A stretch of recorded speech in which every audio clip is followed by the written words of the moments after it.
ini handisina kujaira kupinda maraunzi echiura ekuti ndotendera nchiti ndotsvaga kana kuti short-time kana ndotsvaga chi vakatora staff yangu yes muchibasa ichi handingadi kutaura kuti chii chinganyatsoitika chibasa chinorwadza chekuti unonomira patouchline usingazivi kuti munoda kukecha achazouya nguvai ipapo handizivi ndenge ndakanobviswa like muchechi nasatani achinondikanda kupi kwasatani kubva handina pressure naye handitodi kumuona mari yacho ichihure kwandira chino chiri kundishandira ndongoita kunge panyika ndirongogarira rent kuti nangobhadhira mari yerent zvatopfuura ndichafe ndakaona kana dzimwe mari ndangowanawo madhola mapondo kana ndakaomerwa ndakutenda nemunhu ndakutongononyengerwa $3 panyika ndiri kushandiswa mahari varume vanondishandisa mahari ndafonza mwari nderini wanchafara. We have traveled all the way from Marari CBD and tawaya kunoku ku Epworth Park kana kuti ku Epworth, and there's a certain video rakaita viral on social media pa channel inonzi pa Asha TV. So yandi attractor sister Noku kuti ndiwe uzokuona kunoku Epworth. Upenyu uri sei? Upenyu uri bo. Upenyu uri right. Basa rezezvo. Basa izvozvi hatingade kurinyepera rakaoma. Basa rakaoma enda? Zvakaoma upenyu uri kungoremawo. Kana muchiti uri kurema chii chikunyatsoitika? Like kuti ini handisina kujaira kupinda maraunzi echiura ekuti ndotendera nchiti ndotsvaga kana kuti short-time kana kuti ndotsvaga chi ndajaira life ekuti ndichitengesa ndichiita sese. But right now I'm broke. All right. Iye zvanzi muri kuti ya broke. Chii chakaitika pane zvamaitengesa kuzosvika mati ndakudzokera futi hangu ndimbonorova futi maraunzi kufa yakadhumbako. Vakatora staff yangu yes. Yes, yanandina. Yavaitengesa. Yandeitengesa.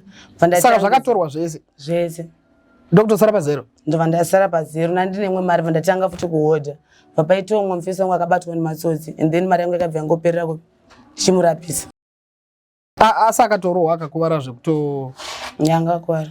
Alright, saka chimbonditorai just a brief mubasa chii chinonyatsoitika muchibasa ichi? Muchibasa ichi? Muchibasa ichi handingadi kutaura kuti chii chinganyatsoitika chibasa chinorwadza chekuti unonomira patouchline usingazivi kuti munoda kukecha achazouya nguvai. So hachinakidze. Hachinakidze boza utozivi kuti mari yacho inenge iri mari. Oh yeah. Alright, pa short time inenge iri mari. Ukati 5 munhu anobva kuzondire $3. Then pamaita sei manje? Kana ndakaomerwa ndakutenda nemunhu ndakutongononyengerwa $3. Saka munofila sei nekuti pamune machaja mari yamuri kuda imimi then munhu ozochema and imoona kuti hapana option? Unongorwadziwa but unongosina chekuita because ndo life yangu wakachuza but inosvika pakurema. Alright, is it about life ndimi makaichuza kana kuti makazongozviita because ndo zviripo? Ndiudzei chokwadi ipapo.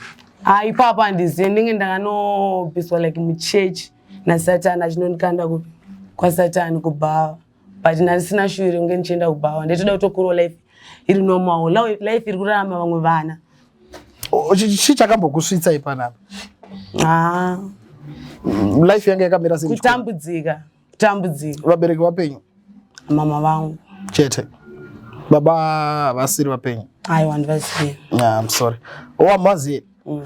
Oh, makamboita shungu dzokuvatsvaga or something? Yeah, ndambotry. Kana umbonzwa kuti vari kupi or something like that? Anongonzi ari ku-UK. Plus handina streak naye. Hamuna chi? Handina pressure naye, handitodi kumuona. Kusei musina pressure naye? Ndononge munhu akanditira utsinye kuti ndive panyika kuti ndizova naye. But still munokwanisa kuregererana kana baba? Yeah, toregererana vari kure ndiri kunoku. Oh, ndokutoregererana kwacho ikoko? Alright. Saka usually kana zvakabhadhara muno mari yacho like kana kuti mari yacho munomboinvesta here somewhere zvekuti munobva bati manje ndikangoramba ndichidai ndiseva mari yangu ikazodai ndinoda kutanga this. Inini zvangu ndonoda kutry kuti ndimboseva mari yangu but pandoda kuti yoseva mari yangu panongoitika tumwe tumaproblems sina basa mari yacho ichihure kwandira chino chiri kundishandira handina chandati ndaona chanoti ichi ndakaita apa kuti musiye futi hazvisi kubuda. Aiwa kusiya zvinobuda. Kutosiya zvinobuda because ipapa ndakutoremerwa nekuti ndifambe ndichienda mubhawa kana patouchline pacho saka zviri easy kusiya kwandiri. Zviri easy kusiya. But iri kutokwanisa yobhadhara marent wazesafu? Ndongoita kunge panyika ndirongogarira rent kuti nangobhadhara mari yerent zvatopfuura ndichafe ndakaona kana dzimwe mari ndangowanawo madhola mapondo. Alright, saka kune vakakutarisai toti kune munhu ari outside there chii chamunofungidzira kuti mungade kuita chekuti mungade something chekuti maybe kana iri mari or whatever support yamunokwanisa kuwana mukanzi mapiwa mungada support yakaita sei yekuti musvike pamunoda kusvika imimi zvamunoti muupenyu hwangu izvozvo zvikaitika kwandiri ndabo? Inini paupenyu hwangu chandonamatira zvikaitika ndaboka ndakatoimba ndakatonamatira naMwari kuti Mwari ini ndogona kuimba saka ndoti mundipe power kuti ndikwanise kurekoda zvinhu zvangu saka ndoziva kuti chinhu chichandiyambutsa kuimba ndo chinhu chandinoda kungobatsirwawo kumari. Munoimba chii?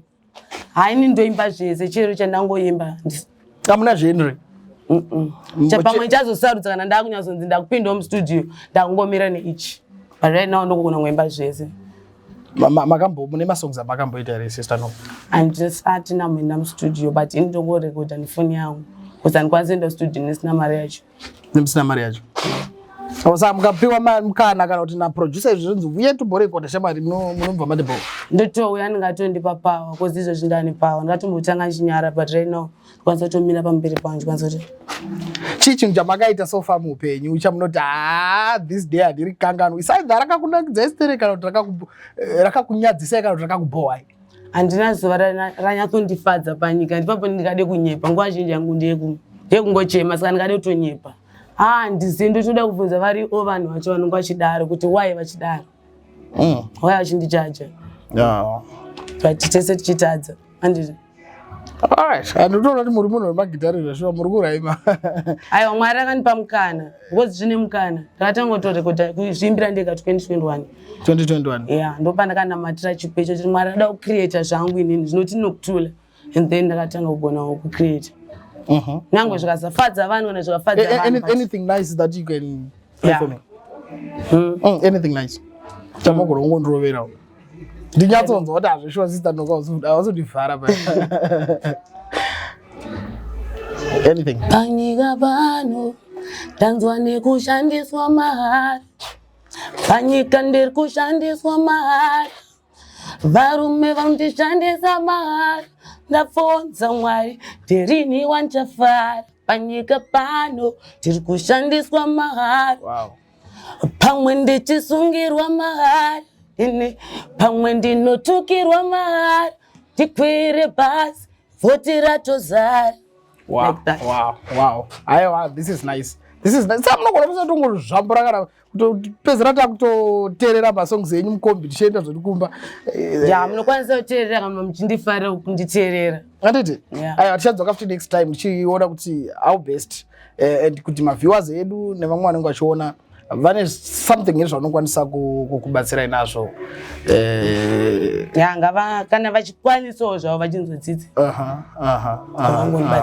Thank you so much sister Noku. We'll see you next time. It's a goodbye for now. Thank you. Goodbye. Goodbye Zimbabwe.